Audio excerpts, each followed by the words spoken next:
자, 이번 시간에는 아민의 합성부터 우리가 공부를 계속하도록 하겠습니다. 자, 아민 어떻게 만드느냐? 아민의 합성법인데요. 첫 번째 아민의 합성법은 나이트릴 혹은 아마이드를 환원하는 방법입니다. 자, 여기를 한번 보죠. 이런 아민은요, 특히 여기 보면 1차 아민이 있는데, 이런 1차 아민을 만드는 두 가지 방법은 이러한 나이트릴로부터 LAH로 환원하는 방법이 있습니다. 자, 이때의 나이트릴에 이 탄소에 가서 LAH에서 두 개의 수소가 들어가서 이와 같은 1차 아민이 만들어질 수 있고요. 혹은 이러한 아마이드를 가지고 역시 마찬가지 LAH를 써주면은 이 아마이드는 카복실산의 여러 유도체들 중에서 유일하게 LAH로 환원했을 때에 알코올이 아니라 1차 아민이 되는 화합물이다, 이렇게 공부한 적이 있죠. 그래서 여기서 이런 1차 아민을 만드는 방법으로 아마이드를 환원할 수 있습니다. 그래서 이런 아마이드는 어떻게 만드느냐? 자, 여기서부터 한번 보죠. 우선 이런 알킬 할라이드에다가 이런 소듐 사이아나이드, 여기 CN-가 들어가게 되는데요. 이때 이 알킬 할라이드를 1차 알킬 할라이드를 써주면 이 반응이 SN2 반응으로 일어나고, 이렇게 됐을 때 탄소가 한 개 늘어난 이와 같은 나이트릴이 얻어지겠죠. 이것을 환원해서 이러한 1차 아민 만들 수도 있고요. 또 한 가지는 이러한 카복실산으로부터 이것을 사이오닐 클로라이드를 써가지고서 산 염화물을 만들고 이것을 암모니아와 반응시키면 이와 같은 아마이드가 되는데요. 아마이드를 LH로 환원해서 1차 아민을 만들 수 있습니다. 이렇게 크게 나이트릴이나 아마이드를 환원해서 이런 아민을 합성하는 방법이 하나 있는데요. 이때 우리가 주의할 점은 요 알킬 할라이드로부터 나이트릴을 거쳐서 1차 아민을 만들 때는 탄소 개수가 늘어나는 것을 우리가 유의하기를 바랍니다. 그 다음에 이제 또 한 가지 방법으로 이러한 알킬 할라이드에다가 암모니아를 반응시키게 되면은요, 암모니아의 질소가 친액체로 이러한 알킬기를 공격해서 SN2로 반응이 일어나면은 이와 같은 암모늄 염이 얻어지게 되고요. 여기다 염기를 가해서 우리가 원하는 이러한 아민을 얻는 이러한 방법이 있습니다. 자, 그래서 암모니아를 가지고 반응시키면은 이러한 1차 아민 얻을 수 있고요. 1차 아민을 반응시키면 2차 아민이 얻어지겠죠. 자, 그런데 이 말을 조금 다르게 한번 생각을 해보면은요, 이러한 암모니아로부터 얻어지는 1차 아민이 한 번 더 반응하면 2차 아민이 되고, 또 그 2차 아민이 한 번 더 반응하면 3차 아민, 그리고 3차 아민에 알킬 할라이드가 또 하나가 들어가서 이러한 4차 암모늄 염이 얻어질 수 있는데, 그렇다면은 실제로 이러한 반응이 이런 아민을 합성하는데 실제적으로 쓰일 수 있느냐라는 겁니다. 무슨 얘기냐면요. 자, 여기 보면은 1브로모 옥테인, 탄소가 8개가 있는 이러한 알킬 할라이드에다가 암모니아를 넣어서 실제로 이 반응을 시켜보면, 여기서 우리가 원하는 것은 암모니아가 하나가 들어가서 이러한 1차 아민이 얻어질 것을 기대하는데, 실제로 이러한 1차 아민이 45%가 얻어집니다. 문제는요, 이 1차 아민이 또 한 번 반응을 해서 이 질소에 여전히 비공유 전자쌍이 있기 때문에 이것이 또다시 친액체로 작용을 해서 한 번 더 결합된, 즉 알킬기가 2개가 들어간 2차 아민이 얻어질 수 있어요. 근데 그 2차 아민이 거의 같은 정도가 얻어지게 됩니다. 뿐만 아니라 3차 아민이나 이러한 4차 암모늄 염이 여기 트레이스라고 하는 것은 흔적량이라고 우리말로 번역을 하는데요. 이것이 만들어진다라고 하는 것이 아주 소량, 아주 극소량 얻어진다는 거죠. 즉 다시 말하면은 이렇게 여러 번 알킬레이션이 일어난 이러한 부산물들이 얻어지게 됩니다.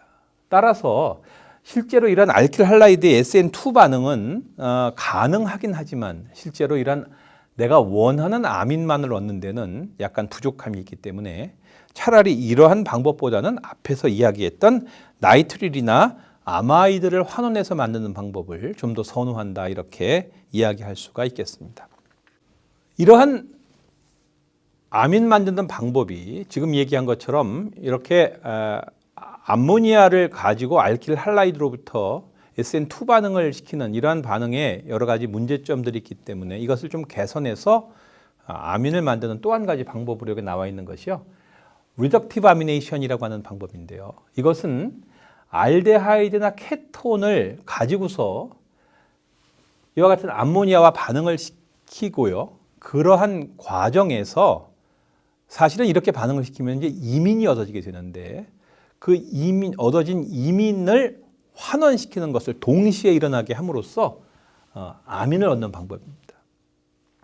그래서 이때에는 이러한 케톤이나 알데하이드를 암모니아와 반응을 시키는데 그때 같이 환원제를 넣어줘요. 다시 말하면은 여기에 보면은 수소와 니켈 촉매하에서 수소 기체가 이민과 반응을 해서 수소가 첨가되도록 하거나 혹은 환원제로 많이 쓰이는 소듐 보로하이드라이드 같은 화합물을 같이 넣어서 한 그릇 안에서 반응이 일어나게 하는 거죠. 이렇게 되면은 이민을 거쳐서 이와 같은 아민을 얻게 됩니다.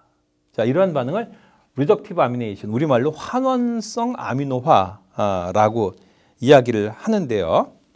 이때에 이 케톤이나 알데하이드에 어떠한 아민을 넣어주느냐에 따라서 예를 들어서 암모니아를 넣어주면은 여기서 1차 아민 얻을 수 있고요. 1차 아민 넣어주면은 2차 아민, 그리고 2차 아민 넣어주면은 3차 아민을 각각 얻을 수가 있습니다. 자, 이 반응의 메커니즘을 한번 살펴보면 좋겠는데요. 이 반응은 이렇게 반응이 일어나요. 자, 사실 이 반응이 일어날 때에는 약한 산성 조건에서 이 반응을 일으키게 됩니다. 그래서 처음에 여기다가 이런 산을 넣어주면요, 이 산에 의해서 이러한 카보닐 화합물의 양성자화가 일어나면서 이 카보닐 탄소가 좀 더 친전자성을 띠기 때문에 암모니아와 같은 비교적 아주 친핵성이 크지 않은 그러한 분자지만 이 암모니아가 공격을 할 수 있게 되고요. 이렇게 해서 여기서 얻어지는 화합물은 NH2 그리고 OH가 같은 탄소에 결합되어 있는 이러한 화합물을 카비놀 아민이라고 하는데요. 이런 카비놀 아민 중간체가 얻어지게 됩니다. 이러한 카비놀 아민이 여기서 OH하고 질소에 붙어 있는 수소가 떨어지면서 물로 떨어지죠. 그렇게 되면은 CN 이중결합을 가지는 이민이라고 하는 화합물이 되는데요. 이 이민에 이제 함께 넣어준 소듐 보로하이드라이드나 혹은 니켈과 수소 기체에 의해서 이 탄소와 질소에 수소가 첨가되면 바로 이와 같은 아민이 얻어지게 되는 거죠. 그래서 이러한 환원제를 같이 넣어주면서 환원시키는 방법, 우리가 리덕티브 아미네이션이라고 하는데 이러한 리덕티브 아미네이션을 통해서 아민을 얻을 수가 있습니다. 자, 또 한 가지 이러한 아민을 얻기 위해서요, 나이트로 그룹을 환원시켜서 얻을 수가 있어요. 이 NH2는 이러한 NO2를 환원시켜 얻을 수 있는데 특히 벤젠고리에 붙어 있는 경우에 우리가 사실 앞에서 벤젠고리를 배울 때 배웠었죠. 자, 한번 볼까요? 파라터셔리 뷰틸 나이트로벤젠이 있습니다. 이 나이트로벤젠의 NO2를 환원시키기 위해서 여기 보면은 이게 두 가지 조건을 써줬는데요. 하나는 일반적으로 그 CC 이중결합의 수소를 첨가시킬 때 하는 이러한 백금 촉매하에서 수소 기체를 직접 써서 하면은요, 이 NO2가 NH2로 이렇게 환원이 일어날 수가 있어요. 이런 조건도 있고 또 하나는 산촉매하에서 철을 넣어주고요. 그런 다음에 염기로 처리해주면은 이때 역시 NH2를 얻을 수 있습니다. 이 앞에서 배운 방법이죠. 아래쪽 방법은. 자, 그래서 이러한 두 가지 방법. 사실 왜 이렇게 하느냐 하면은 이러한 벤젠고리에 NH2를 직접 붙일 수는 없고요. 이 벤젠고리에 NO2를 붙이는 나이트레이션, 이것은 진한 질산과 진한 황산을 같이 넣어줄 때 일어난다 그랬죠. 그래서 이런 나이트레이션을 한 다음에 그것을 환원시켜서 이러한 아민을 얻는 이러한 방법이 많이 사용이 되고 있습니다. 자, 그러면 이제 이러한 아민은 어떤 반응을 하느냐, 이 아민의 반응에 대해서 한번 생각을 해볼 텐데요. 우선 우리가 앞에서 배웠던 것들 중에서 예를 들면 이게 아실레이션, 아실화 반응이라고 하는 게 있는데 이건 어떤 거냐면은 이러한 산염화물에다가 이러한 암모니아나 아민을 넣어주면은 이것이 반응해서 여기서 염소가 이렇게 질소로 치환되는 이러한 아실 치환 반응이 일어난다 그랬어요. 바로 이런 RCO를 우리가 아실기라고 그랬고 이러한 아실기가 질소에 결합되는 반응, 아실레이션 반응이죠. 이때 한 가지 기억할 것은 여기 보니까 솔벤트로 피리딘을 넣어줬는데 이 피리딘을 넣어준 이유는 이때에 얻어지는 이 HCl을 제거하기 위한 거고요. 이때 그러지 않으면은 이때 아민이 이당량이 들어간다라고 하는 것을 우리가 앞에서 배웠습니다. 그래서 유의하면서 이 반응을 한번 기억해 두면 좋겠고요. 여러분 교과서에는 특별히 이 헤테로고리 아민에 대한 이야기가 다시 한번 나와 있는데 이 헤테로고리 아민을 한번 보겠습니다. 자, 우리가 앞에서 배웠던 탄소 원자들로 이루어진 고리를 가지는 화합물을 카보사이클이라고 얘기합니다. 카보사이클. 그럼 이거에 상대되는 개념으로 탄소 이외의 다른 원자를 포함하는 고리를 가지는 화합물, 우리가 이런 것들을 헤테로사이클이라고 하죠. 그래서 우리가 질소가 들어가거나 혹은 산소나 황이나 이런 것들이 고리를 이루는 원자에 포함되는 경우를 우리가 헤테로고리 화합물, 헤테로사이클이라고 이야기를 했는데요. 지금 우리가 이 아민을 배우고 있으니까 이 헤테로고리 아민에 대한 이야기들을 다시 한번 할 필요가 있을 것 같아요. 그래서 여기 지금 보면은 이런 헤테로고리에 질소가 들어있는 것들이 많이 있습니다. 여기 보조 효소로 사용되는 피리독살 포스페이트 같은 경우에 여기 피리디늄 고리를 가지고 있고요. 그다음에 여기 지금 보면은 이 비아그라에도 여기 지금 이러한 헤테로고리의 질소가 들어가 있고요.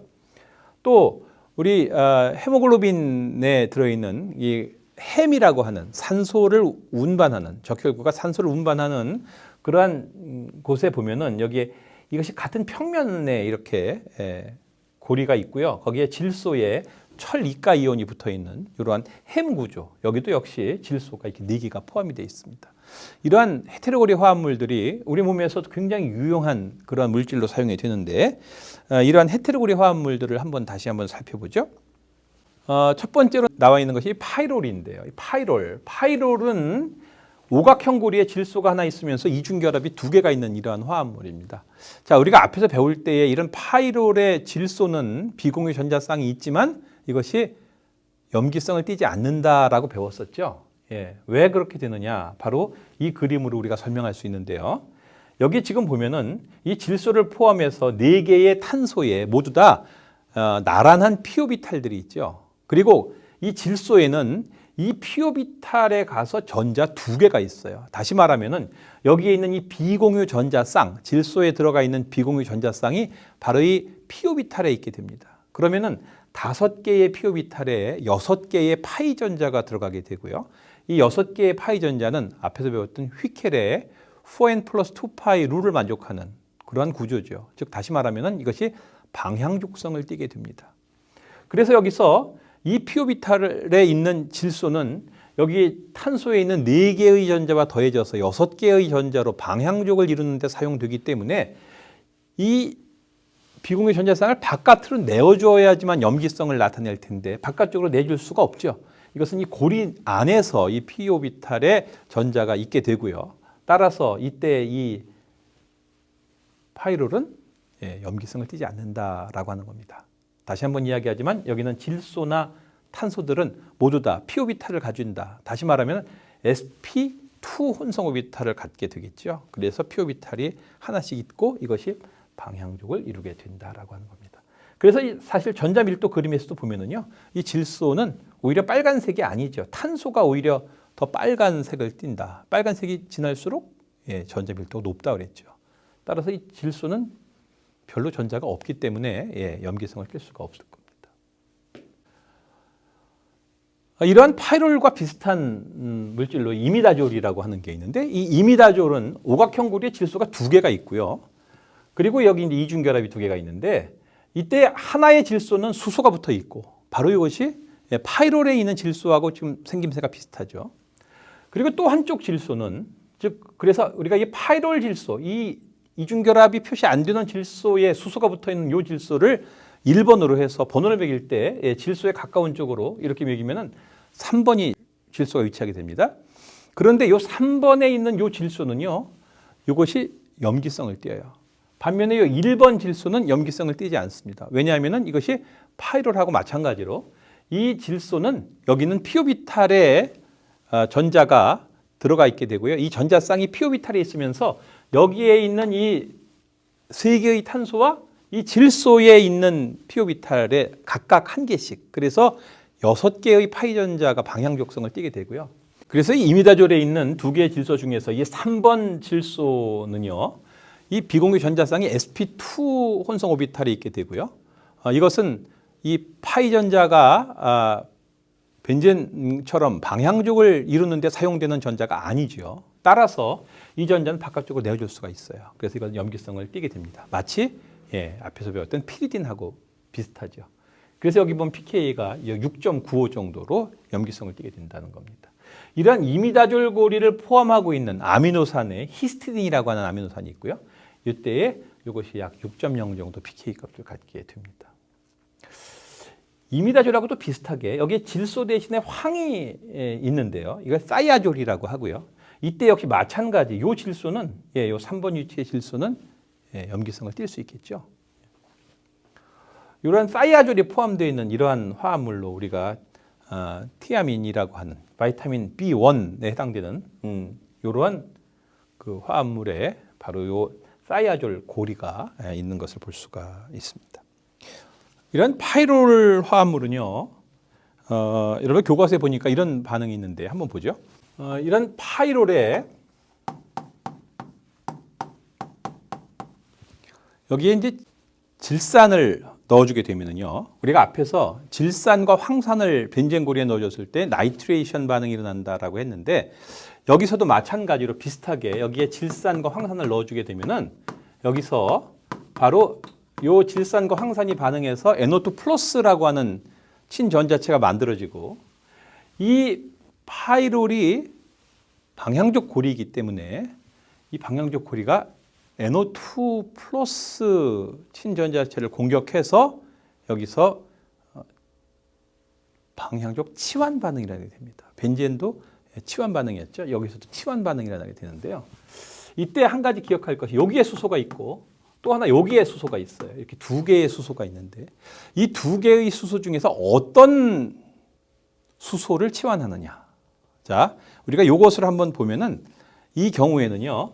우리가 요 질소가 1번이라 그랬죠. 요 탄소가 2번, 3번. 즉 2번 수소가 치환되느냐, 3번 수소가 치환되느냐에 따라서 두 가지 가능성이 있겠죠. 자, 한번 그려보죠. 그러면 여기에 있는 여기에 NO2가 치환될 거냐, 혹은 이쪽에 NO2가 치환될 거냐.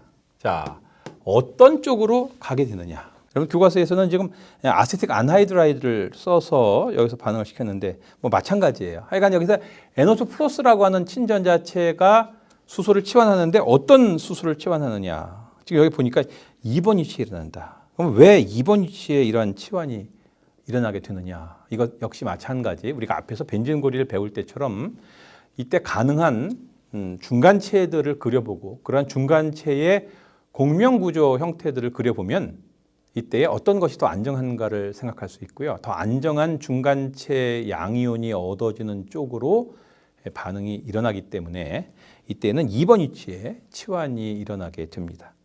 한번 여기에 대해서 여러분들이 그림을 그려보기를 바랍니다. 자, 그 다음에 이제 피리딘이 나오는데요. 피리딘은 육각형 고리죠. 벤젠하고 아주 굉장히 유사한 그러한 구조를 가지고 있고요. 벤젠에 탄소가 한 개 질소로 바뀌어 있는 그러한 화합물인데요. 이때 이 질소도 sp2 혼성 오비탈을 가지기 때문에 여기에 이 sp2 오비탈에 비공유 전자 쌍이 들어 있고요.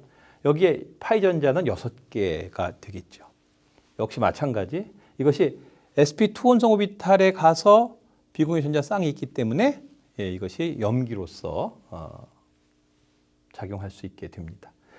벤젠처럼요, 피리딘은 평면 구조이기 때문에 결합각이 120도, 탄소-탄소 결합길이 139 피코미터, 거의 그 벤젠하고 비슷하죠. 이 피리딘은 파이롤, 조금 아까 우리가 했던 파이롤은 염기성을 띠지 않는다 그랬죠. 그러나 피리딘은 염기성을 띠기 때문에 피리딘이 파이롤보다는 염기성이 더 큽니다. 반면에 일반적인 알킬아민보다는 이것이 약해요. 자, 여기 메틸 아민이 있는데 요거는 25% 요것이 이러한 피리딘보다 좀 더 염기성을 띠게 됩니다. 이것이 왜 염기성을 띠느냐라고 하는 것을 우리가 이야기를 해보면은요. 앞에서 우리가 요 피리딘의 요 비공유 전자쌍은 sp2 오비탈에 있다라고 얘기를 했고요. 그러나 이 알킬아민은 이것이 이 질소가 sp3죠. 따라서 이 비공유 전자쌍 당연히 sp3 혼성 오비탈에 있기 때문입니다. 자, 이런 sp2 오비탈과 sp3 오비탈의 차이가 뭐냐? 이런 이야기를 할 때에 이 각각의 S 캐릭터라고 하는 것을 우리가 이야기하게 되는데요. 이 S 캐릭터라고 하는 것은 뭐냐면은 그 오비탈이 가지는 S 오비탈의 성격이 얼마냐 하는 거예요. 즉 다시 말하면은 sp3 혼성 오비탈이라고 하는 것은 s 오비탈과 p 오비탈 3개가 혼성되어 있기 때문에 그 sp3는 s 1개에 p 3개 모두 4개의 오비탈이 거기에 관여하게 되고요. 그중에서 4개 중에 1개가 있습니다. 즉 이 sp3 혼성 오비탈의 S 캐릭터는 4분의 1, 25%가 되죠. 반면에 sp2 오비탈은 3개 중에 1개가 S 오비탈이기 때문에 S 캐릭터가 33%가 됩니다. S 캐릭터가 더 크죠. S 캐릭터가 크다라고 하는 말은 무슨 뜻이냐면은 S 오비탈과 P 오비탈을 비교했을 때 S 오비탈이 P 오비탈보다 좀 더 안정하고 좀 더 핵에 가깝게 있게 되죠. 즉 S 캐릭터가 크다라고 하는 말은 이 여기서 이 전자쌍이 이 질소에 좀 더 가까이 있다라고 하는 겁니다. 그런데 염기성이라고 하는 것은 이 전자쌍을 더 잘 내어줄수록 염기성이 크다라고 말할 수 있죠. 이렇게 되면은 이 전자쌍이 질소의 원자핵에 더 가까이 있으면 더 가까이 있을수록 질소에 예속되기 때문에 이것이 바깥쪽으로 내주는 데 제한이 있겠죠. 따라서 S 캐릭터가 크면 클수록 이것이 전자를 내주는 데 더 불리하다는 겁니다. 따라서 이 피리딘 33%의 S 캐릭터를 가지고 있고 이러한 트리메틸아민은 25%의 S 캐릭터를 가지고 있기 때문에 S 캐릭터가 더 작은 이러한 알킬아민이 좀 더 강한 염기다 이렇게 말할 수 있는 거죠. 이걸 다시 한번 정리를 해볼까요? 예, 피리딘은 파이롤보다는 더 강한 염기입니다. 이 피리딘의 고립 전자쌍은요, 이것이 sp2 혼성 오비탈에 있기 때문에 이것은 방향족을 이루는 데 사용되지 않죠. 따라서 이것은 루이스 염기로서 작용할 수 있는 거죠. 전자를 줄 수가 있기 때문에. 반면에 이 피리딘은 알킬아민보다는 더 약한 염기입니다. 여기 한번 이 그림을 볼까요? 이 질소, 이것은 알킬아민이죠. 지금 요거는 피리딘이고 요거는 파이롤인데 요때 요 질소나 요 질소는 둘 다 sp2지만 요 전자쌍이 어디에 있느냐? 요 피리딘은 이 파이롤은 이것이 p 오비탈에 있어서 여기는 나머지 4개의 p 오비탈 전자와 함께 방향족을 이루는 데 써서 전혀 이것은 염기성을 띌 수가 없고 이 피리딘은 sp2 S 캐릭터가 33%를 나타내는 그러한 전자쌍이 있는 거고요. 물론 전자를 내줄 수 있죠. 반면에 이걸 파이롤이라고 이걸 피롤리딘이라고 얘기하는데요.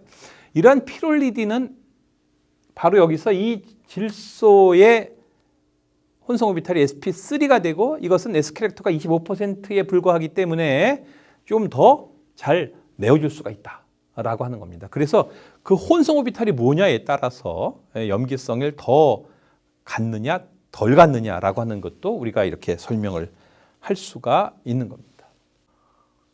여기 이 피리딘의 유도체들이 사용되는 예가 여기 나와 있으니까 한번 참고를 하기를 바라고요. 이번에는 fused ring, 접합고리라고 얘기하는데 고리가 이렇게 한 변을 공유하는 여러 가지 이런 헤테로 고리들 이것들이 다 이렇게 방향족 고리 화합물인데요. 여기 보면은 벤젠과 피리딘이 이렇게 접합되어 있는 이런 화합물을 퀴놀린이라는 퀴놀린. 그리고 이런 퀴놀린에 요 피리딘 고리가 이렇게 옆으로 돌아가서 질소가 2번 위치에 가 있는 이걸 아이소퀴놀린이라고 하고요. 이것들은 이성질체에 관계에 있죠. 이러한 퀴놀린은 키니네라고 해서 이 말라리아 치료제로 사용되는 약품의 중요한 그러한 고리입니다. 또 이런 벤젠과 앞에서 배웠던 파이롤이 접합되어 있는 경우 우리가 이걸 인돌이라고 하는데요. 이 인돌 역시 트립토판이라고 하는 아미노산에 들어있어요. 물론 이 질소는 염기성을 띠지 않는다고 그랬죠. 이걸 유의하기 바라고요. 그 다음에 퓨린. 자, 여기 퓨린이라고 하는 건 질소가 4개가 있는데 사실 이 퓨린이라고 하는 거 아마 여러분들이 생물 시간이나 또 여러 가지 다른 생물과 관련된 그런 과목에서 DNA 혹은 RNA에 있는 염기, 여기 보면은 이제 아데닌이 있는데 아데닌에 보면은 바로 이 퓨린 고리를 가지는, 그렇죠? 예. 그래서 이런 퓨린 고리를 가지는 퓨린류 염기로 아마 여러분들이 이야기를 많이 들었을 겁니다. 바로 지금 여기 이런 아데닌 같은 이런 화합물들도 있습니다. 그리고 또 한 가지 알칼로이드라고 해가지고요. 이것은 이 식물에서 추출되는 그런 물질이고요. 이건 아민인데 천연 화합물입니다. 이 알칼로이드라고 하는 이름이 붙은 이유는 이 질소 화합물들의 수용액이 염기성을 띠기 때문에 우리가 염기를 알칼리라고도 하죠. 그래서 그런 이름이 나왔고요. 생물학적으로 중요한 기능을 가지는 그러한 물질들 중에서 바로 이러한 아민들이 많이 있습니다.